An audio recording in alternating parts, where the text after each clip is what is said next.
Okay, so I wanted to talk one more time about my new venture into digital before this year's art Soundoff came to a close. And one of the things for the most part, I think there's still kind of a big learning curve that I have yet to overcome. One is getting used to the pressure sensitivity. I was just starting to get used to that when it came to to the brush pen. Now I got trying to get used to this thing, and the problem is I don't really feel it or see it the same as well as I did. So it's kind of something I'm getting used to. I actually learned something when I was doing last week's Jake and Leon.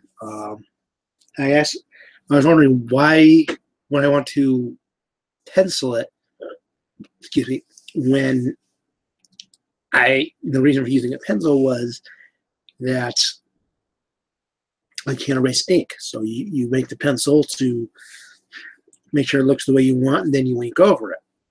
And then you maybe clean up a few minor things. But when I did the comic, in last week's Jake and Leon, I had one guy, part of the joke, he's holding a bow. He's holding a, archery bow type thing. And it was actually kind of tough to erase certain lines that were overlapping, like through the fingers with him, because the fingers, it was kind of like this.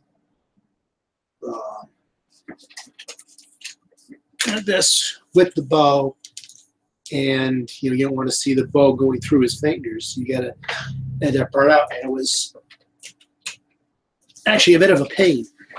So I ended up penciling the rest of it. When I do the Jake and Leon style, it doesn't matter as much, but I guess maybe I should think about it there too, because at some point I'm going to have them holding a coffee mug or something that's going to be the same deal. So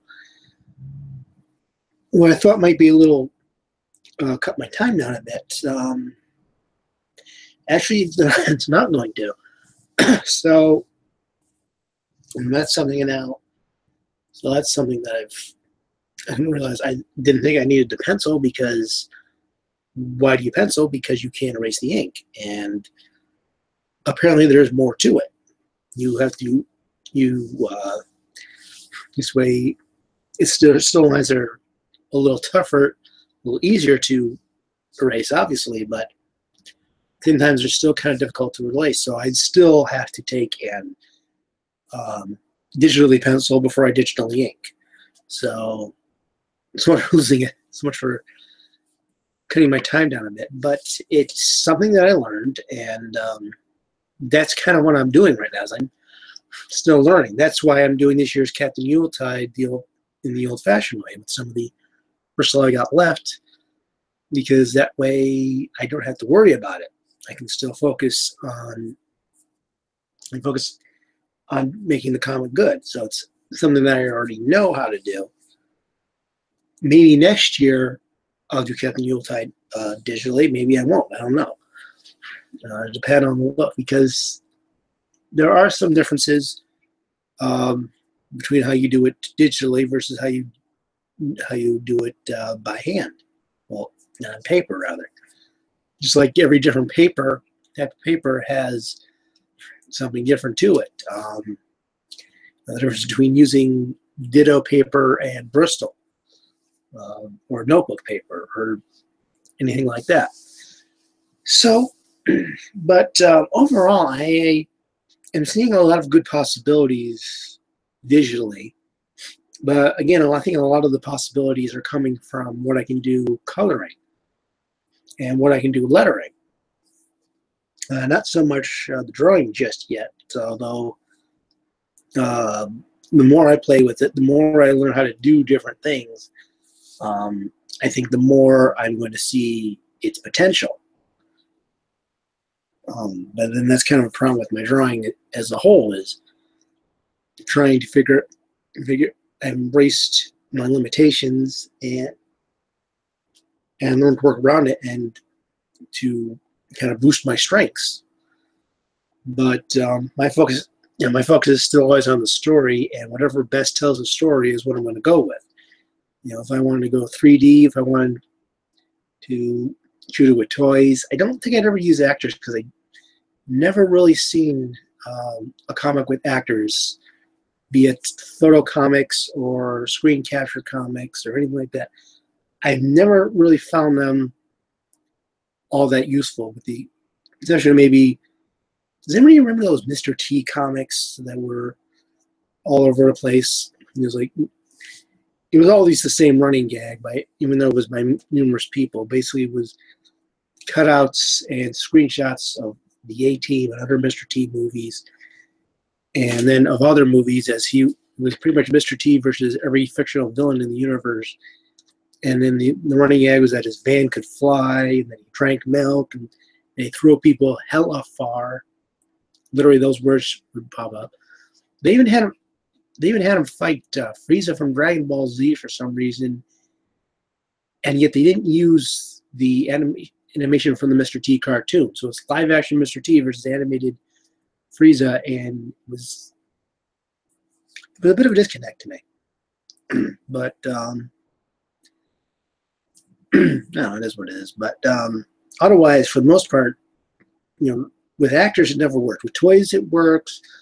With computers, it works. Of course, with drawing, it works. But I see some potential on as far as having less clutter for me to deal with, and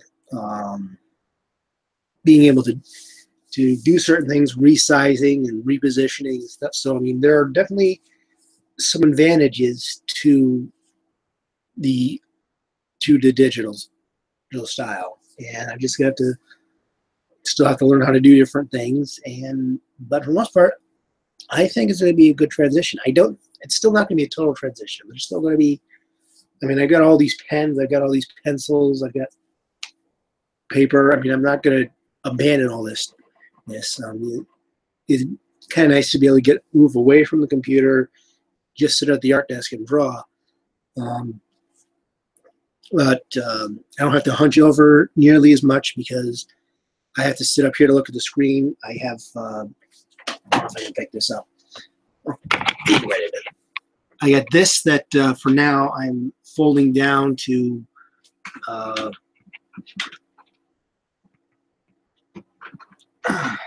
I can't do it one-handed, but I can fold it at an angle. So been using that to draw digitally, except I can't reach my keyboard.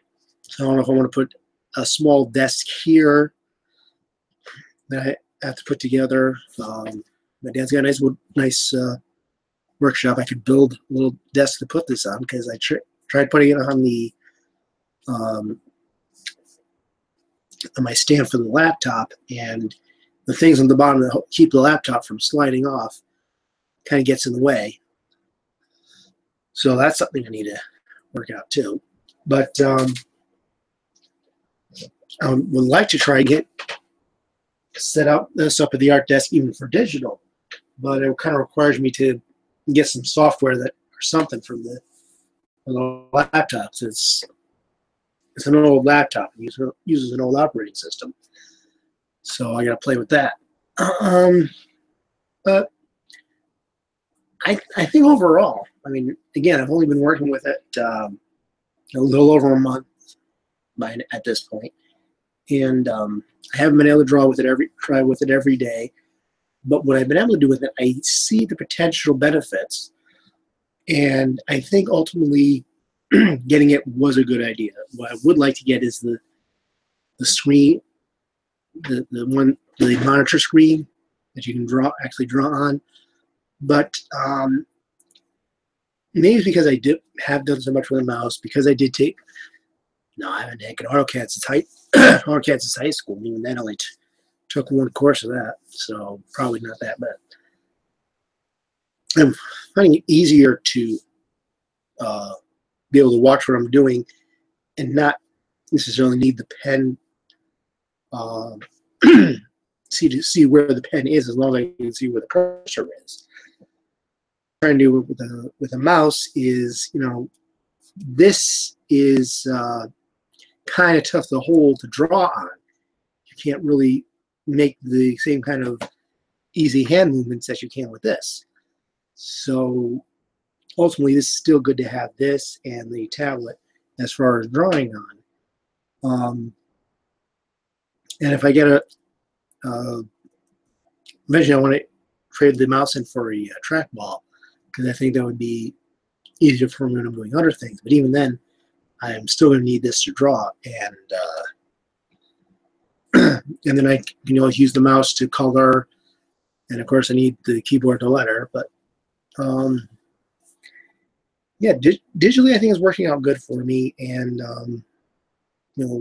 like I said, this year's Captain Yuletide I'm still going to do on paper, but who knows what I'll be doing in the future with it. I don't know if anybody's ever going to want to buy my line art, so so it's kind of a point where I don't think I need it. But someday, who knows what happens? Who knows what will happen to me in the future, where I'll be. Hopefully, doing better than I am now, but we'll see what happens. Next year is next year. So let me see. Let me just double check something here. And I'm going to say, yeah, we got one more art sound off, and I'm going to break out the good camera for this, because I'm going to do something similar to what I did last year. Last year, we met the characters of Jake and Leon, and we're going to do something else this year. But until that time, if you want to check out more of my ramblings in written form, go to bwspotlight.com. If you want to check out what other comic creators are saying and stating, go to Twitter and look for the hashtag #ArtSoundoff. And if you would like to join in on us, because one day, you can still do it one day if you want.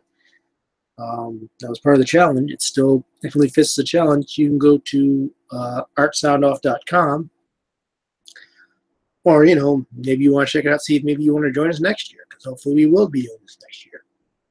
So we'll see you tomorrow to meet another one of my creations, and until then, I wish you happy creating.